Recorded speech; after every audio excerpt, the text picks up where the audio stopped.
అదే మేడం. అంటే ఇప్పుడు ఇప్పుడు విడగొట్టుకొని ఆ హిందువులు కానీ ముస్లిమ్స్ కానీ క్రిస్టియన్స్ కానీ తమకంటూ విభజితమైన ఒక ఆ, పరిధిలో అక్కడ ఒక అంటే ఒక్కొక్క సాధన అంటూ ముక్కని ఏదో పట్టుకుని మనం ఆనందించేస్తున్నాం అంటున్నాను. సంపూర్ణత్వాన్ని ఆ, కాకుండా ముక్కల్ని పట్టుకుంటుంది. మరి ఆ పద్ధతుల్లో సాధన చేసి వాళ్ళు కనుక్కుండేది దైవత్వాన్ని కాదా? మీరే చెప్పండి, మీరు కనుక్కున్నారా అలాగా? దైవత్వం అని గ్రాటిఫై తృప్తి పడిపోతున్నారు కదా. ఎంతో ఉమ్, 10 గంటల లైన్ లో నిలబడి వెంకటరమణమూర్తిని చూసి ఆహా ఏం అద్భుతం అంటూ నాకు భగవంతుడు కనబడ్డాడని ఫీలింగ్ అయిపోతున్నది. కానీ కనబడ్డాడా? ఉమ్, అది మనకు అక్కర్లే. కనబడ్డాడు, విగ్రహం కనబడిందిగా, ఇంతసేపు కనబడింది, అదే భగవంతుడు. అంటే ఒక నిరీక్షణ తర్వాత ఒ- ఒకటి ఒక ఒక విషయం జరుగుతుంది, అక్కడ తృప్తి పడిపోతున్నాం, అంతే అంతే కదా? అంతే, ఆ నిరీక్షణ ఉన్నా లేకపోయినా ఆ విగ్రహాన్ని చూసి అదే భగవంతుడు అని తృప్తి పడిపోతుంది. ఉమ్. అంటే ఇప్పుడు సంపూర్ణత, అంటే భగవంతుని యొక్క ఆ, సంపూర్ణత ఎలా తెలుస్తుంది అన్నప్పుడు ఆలోచనకు ఆవలి తీరం వెళ్ళినప్పుడే తెలుస్తుంది అని చెప్తున్నారు, అంతే కదా మేడం? ఆలోచన లేనప్పుడు ఉమ్, ఆలోచన విభజనని సృష్టిస్తుంది. ఉమ్. ఇంకొకటి, ఆలోచన విభజనను సృష్టిస్తుంది. ఇంకొకటి కూడా ఏం చెప్తున్నారంటే అసలు జీవితమే ధ్యానము, జీవితమే భగవంతుడు. అంటే మనం గ్రహించగలిగితే, చూడగలిగితే, వినగలిగితే అదే, అంటే మన చుట్టుపక్కల ఏ యొక్క ప్రతి దాన్ని గమనించగలిగితే అందులోనే ఉంది అని చెప్పదలిచారా? అదేనా మేడం? ముందు మీ మనసు ఎంటీ అవ్వాలండి. అన్నిటిలోంచి అది అంటే ఖాళీ అయిపోయినప్పుడు, అప్పుడు మీరు స్వేచ్ఛాయుతంగా ఉన్నప్పుడు ఆ భగవతత్వం మీకు ఎక్కడ పడితే అక్కడే దొరుకుతుంది. ఈశావాస్యం ఇదం సర్వం అన్నారు. ఇదంతా భగవతత్వమే అంటూ మళ్ళీ అంటే ఏం చెప్పారు? మన వాళ్ళు అది ఉమ్, అసలు ఉపనిషత్తులు పట్టించుకోరు. భగవంతుడు ఉమ్, కోవిల్లో ఉన్నాడు కనుక నేను కోవిళ్ళని తిరుగుతాను, నేను నాకు దొరికిపోయాడు, నేను చూసేసాను ఉమ్, అనే తృప్తిలో బతుకుతున్నారు. ఉమ్, నేను అందుకనే అంటాను, అవి తీర్థయాత్రలు కాదు, విహారయాత్రలు. ఉమ్. భగవంతుడు ఎక్కడా దొరకడు. వీళ్ళు ఎన్ని భోగాలు అనుభవించి ఇప్పుడు వచ్చేస్తారు. ఇప్పుడు కృష్ణమూర్తి గారు చెప్పిన సహజ సహజమైన ఒక స్థితి, అంటే ఒక కుక్క అరుపు కానీ, ఒక చర్చి బెల్ సౌండ్ కానీ, ఒక పాప ఇలా ఇక్కడ చెప్పుకుంటూ సౌండ్ అది ఆ, ముఖ్యమని కాదండి. మీరు ఆ, ఎప్పుడైతే ఆలోచనలతో నిండకుండా ఉంటారో, ఆ. అభిప్రాయాలతో, నమ్మకాలతో, మీ మనస్సు ఇవన్నీ లేకుండా ఉన్నప్పుడు మీరు ఆ సత్యంలో ఉంటారు. ఇప్పుడు ఇప్పుడు అదే సత్యాన్ని నేను, అంటే నేను ఎక్కడ పడితే చిన్నగున్నప్పుడు అక్కడే, అదే ఇప్పుడు సత్యాన్ని. అతను అన్నట్టుగా కొండలోనే కాదు, ఉమ్, పచ్చిక బయలులోనే ఉమ్. కాదు, ఈశావాస్యం అంటే భగవంతుడు అంతటా ఉన్నాడు. అవును మేడం. అంటే అంటే నా అనుభూతి చెప్తున్నాను. నేను నేను గ్రహించింది అంటే అతి చిన్న వయసులో ఒక 10 ఇయర్స్ ఆ ప్రాంతంలో ఉన్నప్పుడు ఈ ఈ ఈ సహజ సౌందర్యాన్ని గ్రహించగలిగే ఒక స్థితి ఉండింది. అంటే నాకిప్పుడు నేను, అంటే అలాగా ఒక అనుభూతి, అద్భుతమైన అనుభూతి ఉండేది కాదండి, ఆ ఇక్కడ మీరు ఏజ్ లో. సౌందర్యం పక్కన పెట్టండి. ఆహా. మీరు మెయిన్ పాయింట్ ఎక్కడ ఇంపార్టెన్స్ ఇవ్వాలంటే మనస్సు ఫ్రీగా ఉండాలి. మనస్సు ఆహా. అనేది నిశ్చలమైనప్పుడే భగవతత్వం ఉంటుంది. అక్కడ బయట సౌందర్యమా, ఉమ్, అంతర్గత సౌందర్యమా, ఏదైనా అది సౌందర్యమే.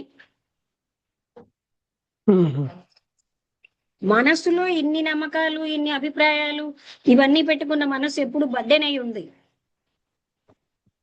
మేఘాలతో సూర్యుడు కనబడ్డట్టుగా మనం మేఘాలతో నిండిపోయాం.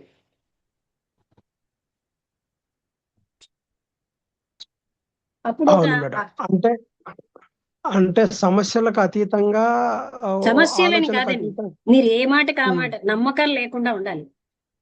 మనసు ఉమ్. కండిషన్ అయిపోయామండి మన నమ్మకాలతో, అభిప్రాయాలతో, గతంలో అంటే ఏర్పరచుకున్న అనుభవాల యొక్క సారాలతో నిండిపోయి ఉంది మనసు. అటువంటి మనసు భగవతత్వాన్ని తెలుసుకోలేదు. అంటే ఇక్కడ నమ్మకం ఏదైతే ఉందో ఆ నమ్మకాన్ని ఒక్క నమ్మకమే కాదు, ఒక నమ్మకాలు, అభిప్రాయాలు, గత అనుభవాల యొక్క సారాలు, గత జ్ఞానం యొక్క సారం, వీటన్నిటితో నిండిపోయి ఉంది మనస్సు. అంటే ఇప్పుడు నా నమ్మకం కానీ ఇప్పుడు వేల వేల మంది యొక్క నమ్మకాలు కానీ అంటే ఖండించబడుతున్నాయి. కాబట్టి అంటే వేల ఇప్పుడు మంది నా సంగతి నమ్మకం మనకెందుకండి? ఎవరి నమ్మకం వాళ్ళని అడ్డుతోంది, సత్యాన్ని చూడకుండా. ఆ, అయితే ఖండించబడిన ప్రతి నమ్మకానికి వాస్తవం లేదన్నట్టే కదా మేడం? అలా అంతేనా అది? ఏంటి ఖండించబడిన? మీరుగా అంటే మీరు ఇప్పుడు ఇప్పుడు చూడండి. ఇప్పుడు ఇప్పుడు మీకు ఒకసారి చూసుకోండి, ఎవరికి వారి అనుభూతి పొందాలి. ఉమ్, నమ్మకం అనేది యథార్థాన్ని అడ్డుతుంది. నమ్మకం కూడా ఒక ఆలోచనే. ఉమ్. అంటే పరిధే ఉండొద్దు అని అంటారు అంతే ఇంకా. పరిధి క్వశ్చన్ కాదండి, అసలు ఏది మనస్సు నిశ్చలం అయిపోవాలి. Okay okay. మనస్సుతో భగవంతుని పట్టుకోలేము. ఉమ్. అంటే ఇంకా జనరల్ గా మూలంలో చెప్పింది కూడా అదే కదా మేడం? మనోరహిత స్థితి అనేది చెప్తుండే అదే. అయితే దాన్ని అవన్నీ వింటాం కానండి, మనమేమో మళ్ళీ మందిరాల చుట్టూరా పరిగెడుతూ ఉంటాం. దైవం దొరికిపోయిందన్న భ్రాంతిలో జీవిస్తాం. వెళ్ళని వాళ్ళని తక్కువ వాళ్ళని చూస్తాం.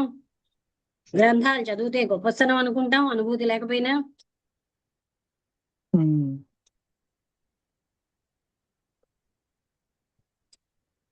అంతా మనకు ఉపనిషత్తులు చెప్పినా అది ఏవి మనం పట్టించుకోం. ఆ అవును మేడం. ఉపనిషత్తుల్ని నోరు ఉపనిషత్తులు మూసేస్తాం. అవును మేడం. ఉపనిషత్తులు చెప్పిందే అది. కానీ కాదనుకు ఆ దాన్ని కాదని ఆచారంలోకి దిగినాము. మనకి అక్కడ పుట్టింది. ప్రస్థానత్రయం అంటే భగవద్గీత, ఉపనిషత్తులు, బ్రహ్మసూత్రాలు, వీటిలో ఎక్కడ విగ్రహారాధన చెప్పలే. అవును. భాగ్యలక్ష్మి గారు మీరేమైనా చెప్తారా?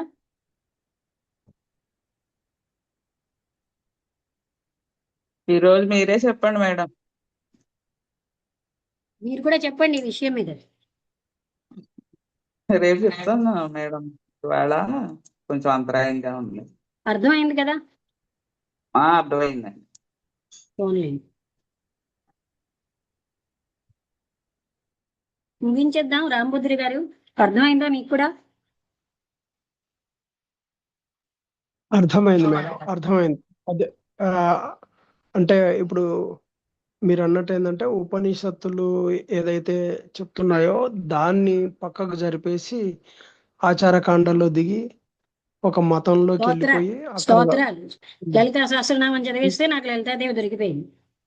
లలితాదేవి కాదు, భగవంతుడు దొరికిపోయాడు. నేను అనుకున్న కర్మకాండాలు చేసేస్తే నాకు భగవంతుడు దొరికిపోయాడు. పూదొత్తులు, కర్పూరం, కొబ్బరికాయ, వెంటనే భగవంతుడు వచ్చేసాడు.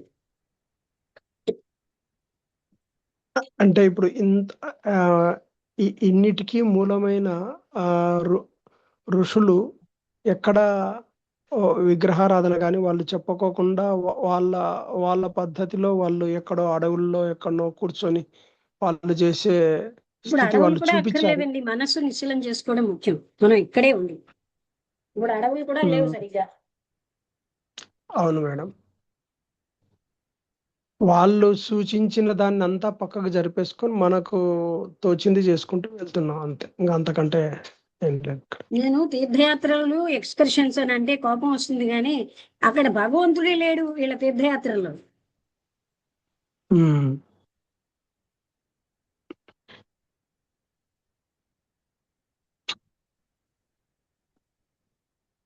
తోచక బోళ్ళు డబ్బు ఉంది, శరీరానికి బలం ఉంటే 4 చోట్ల తిరుగుతూ భగవంతుడు అనే ముసుగు వేసుకుని జీవించడానికి తీర్థయాత్ర అంటారు.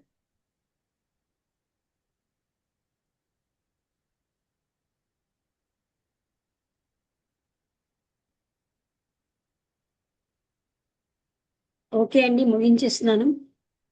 Okay madam, thank you.